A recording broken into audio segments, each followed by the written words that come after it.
ومن أحسن قولا ممن دعا إلى الله. بسم اللہ الرحمن الرحیم. السلام علیکم ورحمۃ اللہ وبرکاتہ. پیارے دوستوں اور عزیز بہنوں، میں ہوں یوسف ملک اور آپ دیکھ رہے ہیں دعوت جنت کا راستہ. دوستوں، آگے بڑھنے سے پہلے آپ سے گزارش ہے کہ ہماری ویڈیوز کو زیادہ سے زیادہ شیئر کریں، اور اگر ابھی تک آپ نے ہمارے چینل کو سبسکرائب نہیں کیا تو اس کو سبسکرائب ضرور کر لیں اور کمنٹس باکس میں اپنی رائے کا اظہار کریں. دوستوں، جیسا کہ پچھلی ویڈیو میں نے آپ کے سامنے عرض کیا کہ بہت ساری ایسی وجوہات ہیں، بہت سارے ایسے کام ہیں جو ہمارے دعوت والے ساتھی کرتے ہیں، اور بے شک وہ ان کو نہیں کرنا چاہیے. ان کی غلطیوں کی وجہ سے دعوت کے جو غیر مانوس ساتھی ہیں وہ دعوت کے کام میں آنے سے اور دعوت والے کام سے تھوڑا سا فرنٹ رہتے ہیں. تو ہم سب کی یہ ذمہ داری ہے کہ دوسروں کو، تمام دوسرے جو بھائی ہیں ان کو دعوت ایسے عمل کریں کہ وہ سارے کے سارے دعوت کی محنت کی طرف کھینچے چلے آئیں. ہمارے اخلاق بہتر ہونا چاہیے، ہمارے معاملات بہتر ہونا چاہیے. صرف 3 دن 40 دن اور چلہ لگا لینا یہ کافی نہیں ہے، اور اللہ کے راستے میں 4 ماہ لگا دینا یہ کافی نہیں ہے. دوستو، ذرا غور تو کریں کہ اللہ کے راستے میں نکل کر محنت کر کے سیکھنا ہے دین کو اور ایمان کو، اور اس کے بعد مقام پہ آ کر اس پر جمنا ہے. تو جب تک ہم جمیں گے نہیں استقامت کے ساتھ، تب تک دوستو اس کام کا پورا فائدہ نہیں ملے گا. ذرا غور کرنے کی بات ہے کہ عام طور سے یہ دیکھا جاتا ہے کہ جب کسی بھی مسجد میں دعوت کے ساتھ ہی جاتے ہیں، جماعت جاتی ہے، تو اکثر میں نے یہ دیکھا اور آپ لوگوں نے بھی دیکھا ہوگا کہ ساتھی سارے کے سارے پہنچ جاتے ہیں اور اگلی صف میں بیٹھ جاتے ہیں. ہر مسجد کے کچھ مصلی ایسے ہوتے ہیں جن کی جگہ جو ہے وہ ریزرو ہوتی ہے، اور وہ اپنی جگہ پر دوسروں کا بیٹھنا پسند نہیں کرتے. تو اس لیے دعوت کے جو ساتھی ہیں، جو جماعت کے ساتھی ہیں، ان کی ذمہ داری یہ ہے کہ جس کا اعلان ہے وہ اگلی صف میں رہے، اور جس کی اس وقت مقررہ پر بات ہے، چاہے ظہر، چاہے عصر، چاہے مغرب، چاہے فجر، جس کی بات طے ہے مشورے سے، وہ اگلی صف میں رہے. باقی کے تمام احباب جو ہیں وہ مل جل کر دوسرے مصلیوں کے ساتھ مل جل کر کھڑے ہوں. یہ نہیں کہ پچھلی صف میں چلے جائیں، ایسا نہیں، بلکہ ساتھیوں کے ساتھ، مصلیوں کے ساتھ مل جل کر کھڑے ہوں. اس سے کیا ہوگا کہ وہ ساتھی جن کی جگہ ریزرو ہے ان کو کوئی پریشانی نہیں ہوگی، ان کو کوئی دقت نہیں ہوگی. ورنہ ایک ٹائم وہ برداشت کر لیں گے، دوسرے ٹائم برداشت کر لیں گے، اور سامنے تو اگر کہیں ورنہ پیچھے تو ضرور کہیں گے. عام حالات میں یہ دیکھا گیا کہ دوسروں سے کہتے سنے گئے کہ یہ سارے کے سارے جماعتی آ کے اور اگلی صف میں بیٹھ جاتے ہیں اور ہمارے لیے جگہ ہی نہیں چھوڑتے. ایک تو ہو گئی دوستو یہ بات. دوسری بات یہ آپ کے سامنے عرض کرنا چاہیں گے کہ ہمارا ایک ساتھی کے ساتھ ملاقاتوں میں جانا ہوا، تو رہبر صاحب جو تھے انہوں نے ایک سے ملاقات کرائی. تو جن صاحب سے ملاقات کرائی ان سے ہم نے تھوڑی سی بات کی. بات ہماری انہوں نے سنی، تھوڑی دیر تک سنتے رہے، اور اس کے بعد چلتے ہوئے رہبر صاحب نے کہا چلیے بھائی مسجد میں آئیے. تو ان صاحب نے چھوٹتے ہی رہبر صاحب سے کہا کہ فجر میں ملیں گے، فجر میں ملنا. تو مجھے بڑا تعجب ہوا، بھائی فجر میں ملنے سے کیا مراد ہے؟ پھر میں نے پوچھا ان سے کہ بھائی فجر میں آپ نہیں آتے ہیں کیا؟ رہبر صاحب سے میں نے پوچھا کہ فجر میں، کہنے لگے ہاں اکثر فجر جو ہے وہ گھر پہ ہی ہو جاتی.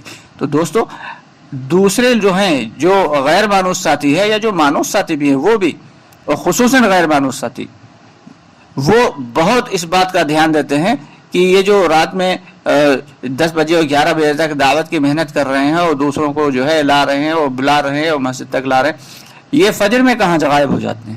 فجر میں کیوں نہیں نظر آتے ہیں؟ تو فجر میں نظر آنا بہت ضروری ہے. فجر کی نماز میں جو ہے خصوصی طور پہ سبھی، ویسے تو عام تمام نمازیں جو ہے وہ باجماعت پڑھنا ہم سب کے لیے لازم ہے، اور دعوت والے ساتھیوں کے لیے تو تہجد بھی ضروری ہے. فجر تو بہت دور کی بات ہے، لیکن افسوس کہ ہماری دعوت کی محنت کرنے والے ساتھی فجر گول کر جاتے ہیں، اکثر فجر گول کر جاتے ہیں. تو اس لیے بہت ہی احتیاط کی ضرورت ہے. ہمارے کہنے سننے سے زیادہ ہمارے عمل کا فرق پڑے گا دوستو. ہم جو عمل کریں گے اس کے جو فرق پڑے گا وہ ہمارے سے وہ دائمی ہوگا، وہ پرماننٹ ہوگا. اور صرف ہمارا کہنا سننا تو برائے کہنا سننا ہو جائے گا اگر ہمارے قول میں اور ہمارے فعل میں مماثلت نہیں ہوئی. یعنی جو ہم کہہ رہے ہیں ہم وہی کر بھی رہے ہوں. تو دوسروں کو دعوت تو ہم دے رہے ہیں کہ آئیے، اور خود فجر میں غائب ہیں. تو تمام ساتھیوں سے ہماری گزارش ہے کہ فجر کی نماز باجماعت پڑھا کریں. اور اگر خدا نخواستہ اس مسجد میں آپ نہیں پڑھ پاتے ہیں فجر کی نماز، تو لوگوں کو بتا دیں کہ بھائی ہم فلاں مسجد میں جاتے ہیں، فلاں مسجد میں ہم جاتے ہیں. اپنا جو بھی عذر ہے وہ بتا دیں. کیونکہ عام حالات میں کبھی کبھی میں نے دیکھا ہے کچھ ساتھی کہ اس مسجد میں نہیں جاتے لیکن کسی دوسری میں چلے جاتے ہیں، کسی کو کوئی کام ہے، کسی کو کوئی عذر ہے. لیکن تو ساتھیوں کے سامنے بات آنا چاہیے، معلوم ہونا چاہیے لوگوں کو، تاکہ ساتھی بدگمان نہ ہو، جو مصلی ہیں وہ بدگمان نہ ہو، دوسرے جو غیر مانوس ساتھی ہیں وہ بدگمان نہ ہو. بہت ضرورت ہے اس کی دوستو. اس کے علاوہ کچھ باتیں ایسی ہم لوگوں سے سرزد ہو جاتی ہیں کہ دعوت والے ساتھیوں سے جو دوسروں کو ناگوار گزرتی ہیں، تو ان باتوں سے ہمیں بچنا ہے. کئی مرتبہ ایسے ساتھی ملے کہ دعوت کی محنت میں تو خوب لگے ہوئے ہیں لیکن معاملات بہتر نہیں ہیں، اخلاق بہتر نہیں ہیں. تو دوستو جب تک ہمارے اخلاق اور معاملات بہتر نہیں ہوں گے تب تک ہم کیسے داعی بن سکتے ہیں، مکمل داعی ہم کیسے بن سکتے ہیں؟ صرف جو ہے وقت لگا لینا یہ کافی نہیں ہے، بلکہ وقت کا صحیح استعمال کرنا اور بعد میں اس پر استقامت کے ساتھ جمے رہنا یہ ضروری ہے. جب تک ہم دوستو یہ اس پر نہیں آئیں گے تب تک دعوت کی جو محنت ہے اس سے پورا فائدہ نہیں ملے گا. حضرت مولانا صاحب اکثر فرماتے ہیں کہ دعوت کے کام کو سب سے زیادہ نقصان کام کرنے والوں کی وجہ سے پہنچ رہا ہے. سب سے زیادہ نقصان کام کرنے والوں کی وجہ سے پہنچتا ہے. تو دوستو ہمیں ایسا کوئی عمل نہیں کرنا ہے. ہمیں اپنے اخلاق بھی بہتر بنانا ہے، اپنے معاملات کو بھی صاف ستھرا رکھنا ہے، اور اپنی نمازوں کی بھی خصوصیت سے پابندی کرنا ہے.